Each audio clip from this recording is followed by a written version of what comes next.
Assalamualaikum warahmatullahi wabarakatuh. Hai fans, perkenalkan nama saya Muhammad Aldino Rapa.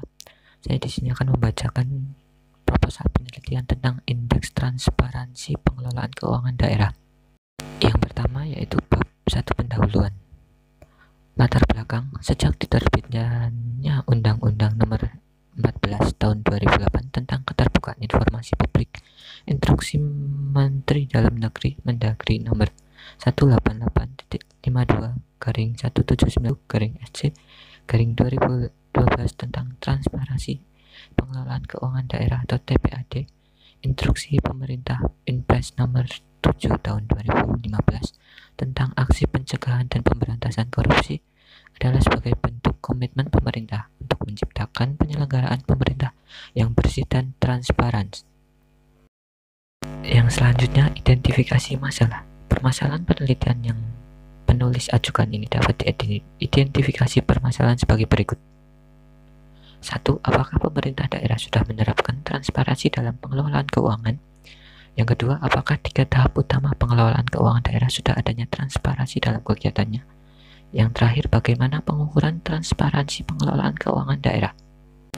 Yang selanjutnya, rumusan masalah.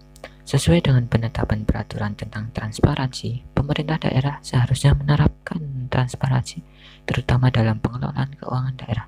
Kendati demikian, apakah hanya transparansi saja yang dilihat? Dalam penyampaian transparansi juga butuh ketetapan waktu dan penyampaian agar informasi yang transparan tersebut bukan merupakan informasi lama, tetapi informasi yang terjadi saat ini juga. Selanjutnya, bagaimana pengukuran transparansi tersebut? Aspek atau tahap transparansi pengelolaan keuangan daerah yang diukur memfokuskan kepada 3 tahapan, yaitu perencanaan, pelaksanaan, dan pelaporan pertanggungjawaban. Tujuan penelitian.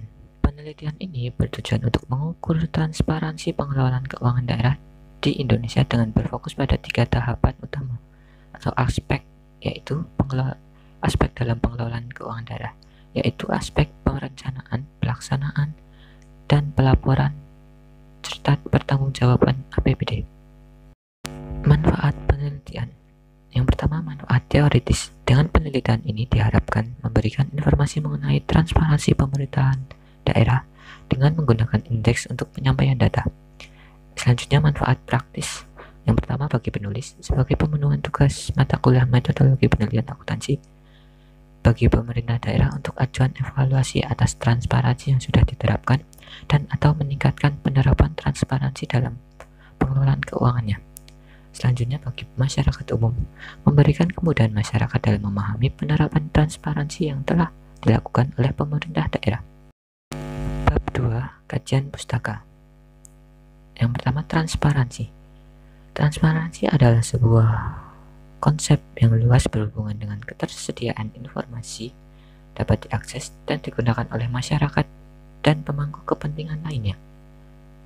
Hal ini didasarkan pada ketersediaan informasi organisasi pemerintah yang memungkinkan warga negara dan aktor eksternal lainnya untuk memantau dan menilai kinerja internal dan kinerja organisasi publik. Transparansi adalah sarana untuk meningkatkan efektivitas kebijakan administrasi dan manajerial. Kemudian diikuti mendefinisikan transparansi sebagai sesuatu kejujuran dan ketetapan yang tidak hanya dalam jumlah yang disampaikan atau dirilis oleh organisasi, tetapi juga bagaimana organisasi menjalankan operasionalnya. Transparansi kepemerintahan. Dalam konteks pemerintah daerah, Mardiasmo menyatakan bahwa transparansi berarti keterbukaan pemerintah dalam memberikan informasi yang berkaitan dengan aktivitas pengelolaan sumber daya publik kepada pihak-pihak yang membutuhkan informasi. Lebih lanjut, transparansi pengelolaan keuangan daerah adalah keterbukaan Pemda membuat kebijakan-kebijakan keuangan daerah sehingga dapat diketahui dan diawasi oleh DPRD dan masyarakat. Khalid menyatakan bahwa transparansi berarti pemerintah terbuka dalam memberikan informasi yang seluas-luasnya dalam pengelolaan sumber daya publik kepada masyarakat. Dari beberapa argumentasi tersebut, dapat disimpulkan bahwa transparansi tidak hanya sebatas ketersediaan informasi dan informasi tersebut dapat diakses oleh publik, namun juga disajikan dengan tepat waktu.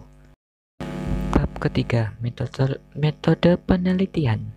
Yang pertama, data atau sampel penelitian. Penelitian ini dilakukan dengan menggunakan data beberapa pemerintah provinsi di Indonesia.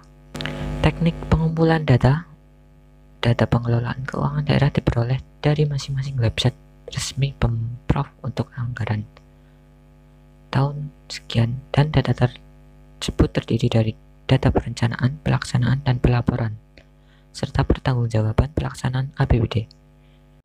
Teknik analisis data. Penelitian ini mengukur transparansi pengelolaan keuangan daerah didasarkan pada 3 tahapan utama pengelolaan keuangan daerah, yaitu pertama perencanaan, kedua pelaksanaan, dan ketiga pelaporan dan pertanggungjawaban pelaksanaan APBD. Dengan penilaian pada tahap perencanaan terdiri dari 10 indikator, tahap pelaksanaan terdiri dari 9 indikator, dan tahap pelaporan serta pertanggungjawaban APBD terdiri dari 10 indikator. Sekian presentasi dari saya. Bila ada kesalahan, saya mohon maaf.